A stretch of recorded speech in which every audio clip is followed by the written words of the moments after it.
So I'm going to pick up while Erin had spoke about a lot of prevention strategies. We wanted to give you some actual examples of situations that you might be encountering right now while you're home with your young children and how you can use some of those strategies and tips when addressing some of this behavior. So the first thing we just wanted to remind you of is that when little people are overwhelmed by big emotions, we really need to share our calm and not join in their chaos.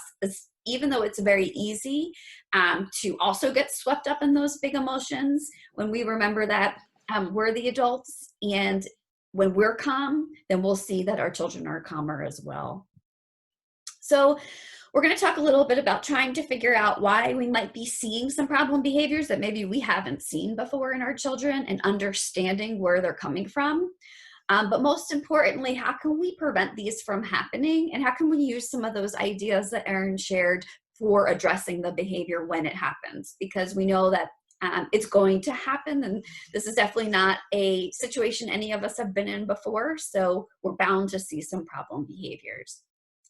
The first thing you want to remember as a parent is that children communicate in lots of different ways. A lot of times they don't have those language skills yet to really let you know what's happening inside of them. So sometimes they do use words when they have them, but they might also point to a picture or pull on an adult to show them where what they're referring to, or use eye gaze. A lot of times, though, we see crying, we see biting, we see tantrums, but really, as the adult, we need to remember these are all different ways of communicating, and when we can frame it like that, it makes it a little bit easier to approach. So there's a variety of messages that all of those behaviors could be conveying. Maybe I'm trying to get to an object or I'm trying to get a person's attention. We might be seeing a lot of escape. I'm trying to get away from doing an activity I don't want to do, or maybe there's different demands on me at home right now and I'm trying to get away from those as well. Sometimes I'm just asking for help and I don't have the words to ask for help in the way you would like me to. So we're going to talk about how we can address that as well. Or maybe I'm just looking for some social interaction. There could also be times where I'm on sensory overload. So I'm trying to escape some kind of thing that's happening in my environment that's just overloading me. Or I might be also requesting some sensory stimulation. So really thinking about maybe I'm asking for some interaction, or I'm asking for some different things that can help me with my senses. I think it's really important, and Erin spoke about it before, that a hug can go a long way right now. So when problem behavior might be happening and you're trying to work from home and also manage a household, and we see some of the crying and tantrums happening, our first thought could be, can a hug help right now? And I think traditionally we don't think of that the first thing when these kinds of behaviors occur, but we are also dealing with a wide range of emotions during this time among adults and children. So when we're thinking about behavior, we're thinking about the fact that it's communicating something and that there's a need that the child has that maybe they don't have the words to communicate. And we're going to sort of think of this as a thought bubble over the child's head. So when they are displaying some type of behavior that might be challenging to us, we want to think about what is it they're trying to say. So if they have the words, what would that thought bubble over their head look like? So we can figure out how we can support them. And we can also ask ourselves, are there some behaviors that we can ignore? We know that there's issues of safety that we absolutely can't ignore, but there are also some behaviors that maybe just are irritating to us as adults. But are we able to ignore them? Are we able to not have to address every single type of behavior as it occurs? So we're going to think about some of these scenarios, and we're going to think about that bubble. So maybe you've come across this in the time that you have been spending at home. Maybe mom's on the phone and that's when child starts to scream, or dad's making dinner and that's when child decides to start running around the house. Or maybe it's the sister's time to play with the iPad and now the brother is kicking the sister, where that hadn't happened before. So when we think of those behaviors and we think of it as a thought bubble, we can think of them really trying to say to us, I want to get something, or I want to get to someone. Or it could be the opposite, right? Maybe mom instructs their child to go to bed, and that's when the child decides to run into the living room. Or the dad says, we're going to sit down now and we're going to do some schoolwork, and that's when the child starts playing with the pencil like it's a drumstick and doing everything but writing with it. Or mom says, hey, it's time to get out of the tub, and that's when the child refuses to leave. So the thought bubble there might be that they're trying to get away from someone or from doing something that they don't want to do. And during this time, we might also see excessive crying from our children that we hadn't seen before. Maybe there's some aggression or yelling no or running away from parents. Maybe there's some behavior that we had seen when they were younger and now they're reverting back to that behavior. Perhaps they were completing tasks independently and all of a sudden that's stopped. When we think of that thought bubble, we might be able to see the child's telling us, I need help understanding and expressing emotions. We all feel really uncertain during this time, and our children oftentimes need our support to help them to really understand what they're feeling and express what they're feeling. So where we're going to start, sometimes it's really obvious what that thought bubble is, and we can stop and think, and we come to the idea of maybe it is something that they want, or they want attention, or they're looking to escape something. And sometimes we just need a few good ideas of what to do, and that's really what this part of the session is going to talk about. So I'm going to reference some of the strategies that Erin had discussed and link them to some situations you might be finding yourself in right now. In the live binder, we do have the family routine guide. I highly encourage you to look at it. You can look at it digitally. It is a pretty long document, but it goes through a lot of the routines that you might have in your home and a lot of the behaviors that you might be seeing. And when we think about that whole why and what that thought bubble could be, the routine guide gives you a lot of ideas and suggestions where we're just going to skim some right now.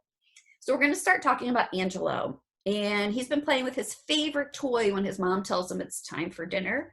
So she tries to guide him to sit in his chair, and maybe she usually does that and it works, but this time he falls on the floor, he's kicking, screaming, shouts no. Mom responds by telling him to stop and then tries to actually pick him up, but he ends up kicking her and then she sends him to his room. So we might think about what is that thought bubble over Angelo's head when he's told that he's no longer able to play with his favorite toy. So that behavior could all be trying to tell his mom, I am not ready to stop playing. And that there's a lot of ways that we can try to prevent that from happening. So Erin mentioned before, when we have a transition, that's the perfect example of a transition, going from playing to a toy to dinner. And maybe dinner isn't Angelo's favorite time of day. So we can provide a warning. This is a great time for mom or whoever is getting him to transition to let him know that he only has a certain amount of time left, and to set that timer. Using the visual timers is going to be really key so he can understand how much time has gone by. Maybe there's a song that mom can sing when they are getting ready to transition and to clean up, or it could just be a sound.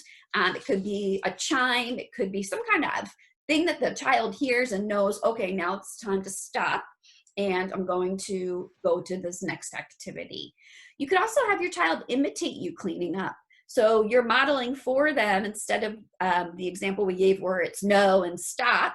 As Erin mentioned, we want to tell our children what to do. So we could have them imitate us cleaning up, which might help to ease the transition of moving into dinner. And we can't forget to give lots of praise, lots of positive attention when they do clean up and they are ready for that next activity. The next example we're going to give is Joseph.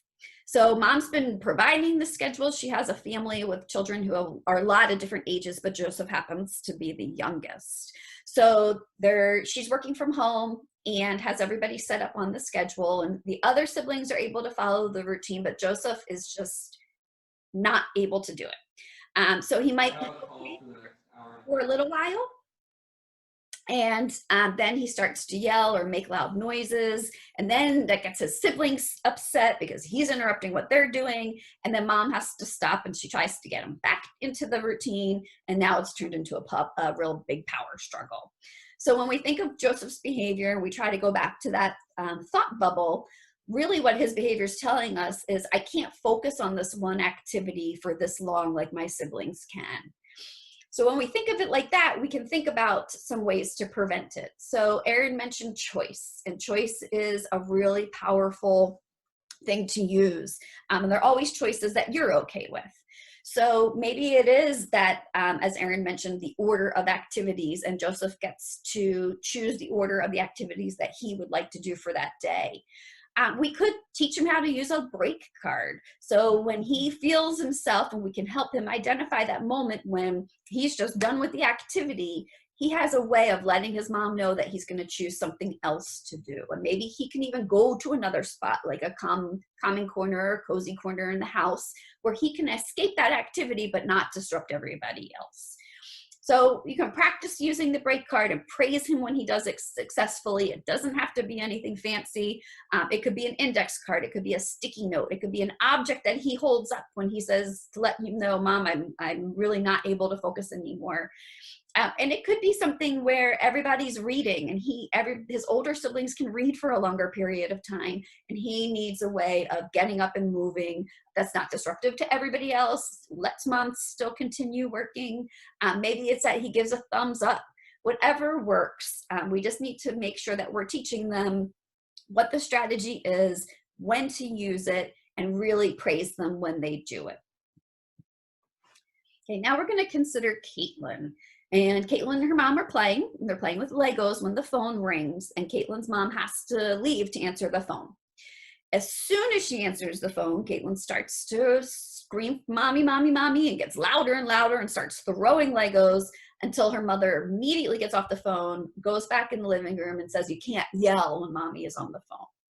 So with this, our thought bubble, we can really think of it as Caitlin telling us, I want my mommy's attention right now. But she's, instead of using those words, she is choosing to show and demonstrate behaviors like yelling and throwing.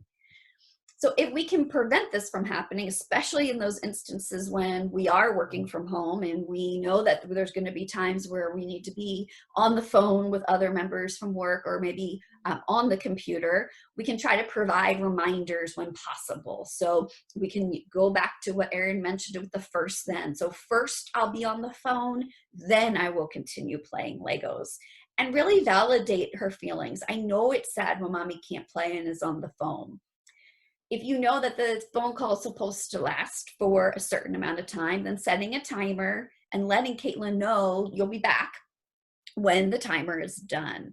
And to also use things, any kind of reminders, and it could be where you raise your hand and you show 4 more minutes, or if you have the timer, you can point to the timer, or maybe you do a thumbs up to say, I'm almost done. But if Caitlin's mom saw her really responding to any of these strategies, she'd want to give her lots of praise and let her know what a great job she did, waiting for her mom to come back and play. But as long as Caitlin knows her mom will be coming back, she might not demonstrate some of those behaviors. Okay, last we're going to consider Delilah. And she's usually a really happy, easygoing child, and she loves going to school and playing with her sisters, but lately she's crying a lot. And she will be playing with her sisters 1 minute, then just run away crying the next minute. And her mom and her grandma who live there really aren't sure why it starts, because they really feel like she's fine. And then all of a sudden the crying begins, and then they'll try to talk to her and comfort her in ways that worked in the past, but she just continues crying. So that crying might be a thought bubble for her saying, I'm experiencing some big emotions and I just don't know how to express them right now. So that goes back to some of the things that Erin had mentioned in the beginning. We can help children to label those emotions and use some of those feeling visuals to help them to begin to describe how it is that they're feeling, and validate that it's okay to feel that way. I see you're upset and it's okay to be sad right now. We talked about having that calm or cozy space. And there's a picture here that just shows somebody who they used their dining room table and they used some bed sheets to create a little hammock space for their child. And I know if you're anything like me, we don't have a whole lot of space in our house. So that would be something that would be ideal, because it's a way of getting away from all of the other things that are going on and getting some quiet time to use the strategies like taking a deep breath or thinking about what Tucker the turtle would do. But it provides an appropriate way for children to really demonstrate and try to handle some of those really big, powerful emotions that they're having right now. So daily routines are hard. They're really hard even in the best of times, considering that what we're dealing with right now is very unusual circumstances. So in the live binder, we have some backpack connections that give you some tips on how to have a successful morning, how to have a successful bedtime, how to try to plan for activities. Since most of the activities are happening in home or in your neighborhood, you'd want to take some of that into consideration when you look at some of the strategies that are provided. But we did want to show you this video of a woman who really took the idea of making routines and kept it really simple for her young grandchildren.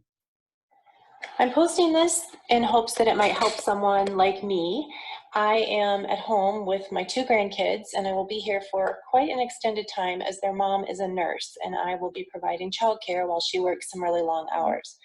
So we've already had a couple of issues come up today, and a couple of those issues have been solved with this. This is our visual schedule of our day.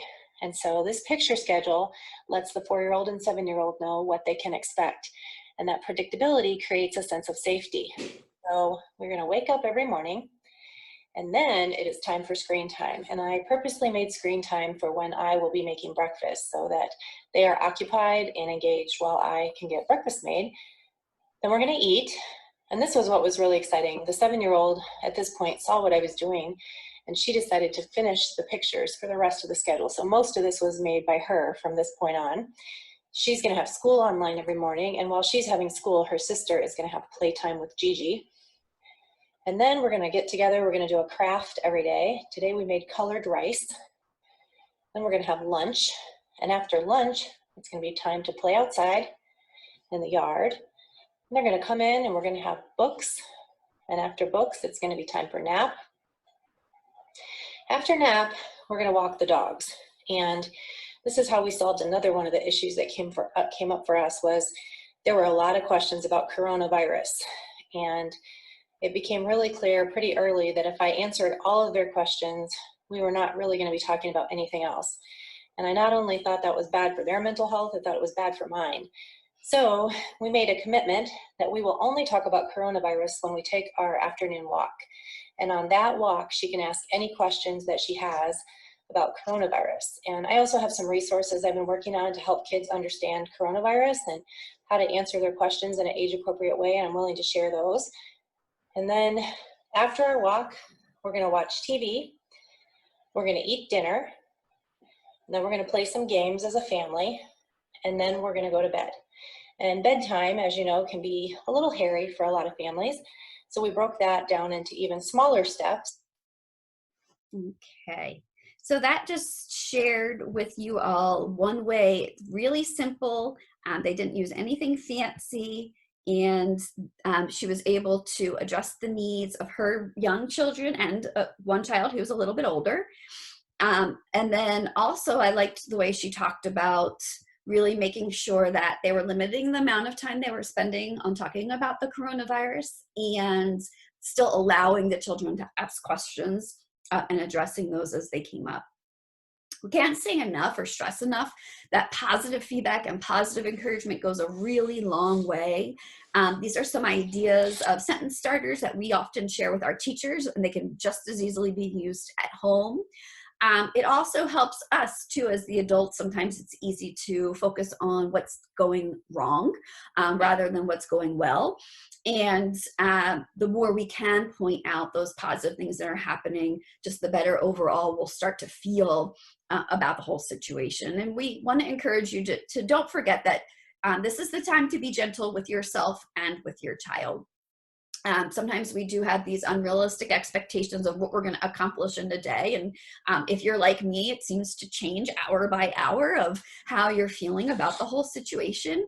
So just keep in mind your child's abilities, know what their limits are, really try to think about how that behavior, what those thought bubbles are trying to tell you that maybe they don't necessarily have the words yet to do that. Planning ahead as much as you can. Most of the things we shared in here were prevention. So we know that maybe you've been faced with some challenging situations, and in the foreseeable future, they will keep arising. When we can start to recognize that those situations are happening, we can put some of those preventative pieces in place to stop the behavior before it ever occurs. So planning as much as you can is really one of the keys for success. And all we can do is hope for the best, but we can also just have a backup plan.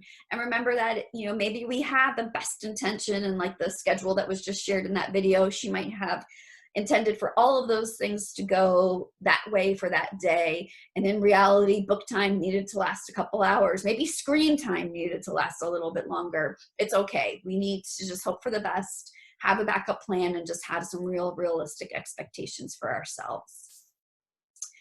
Within the live binder, we just included 2 additional resources about how to talk to children about the coronavirus, and all different ways that we can think about teaching our family that isn't in that real traditional sense, because everything we are doing at home is teaching them, especially when we spend time talking about emotions and demonstrating and practicing and modeling different ways to handle some of these real big emotions we're all having right now. We encourage you to go to the Center for Pyramid Model Innovations. If you go to challengingbehavior.org, you'll see on their front page that there is a whole section that you can click on that's dedicated for resources for talking about the coronavirus. You can also go to our webpage, and if you click on links, you'll see that there's 3 different live binders. One is specifically for family resources, so we will have this presentation along with the resources we shared housed in there, but there's also a lot of other materials that you might find helpful just in thinking about the social emotional development of your child in general. If you follow us on Facebook, we are trying every day to post something where we are seeing what our teachers are doing to try to stay connected with our children and families, what we see families doing to be real supportive of children while they're at home. And we also have our YouTube channel, which has lots of great videos on it as well.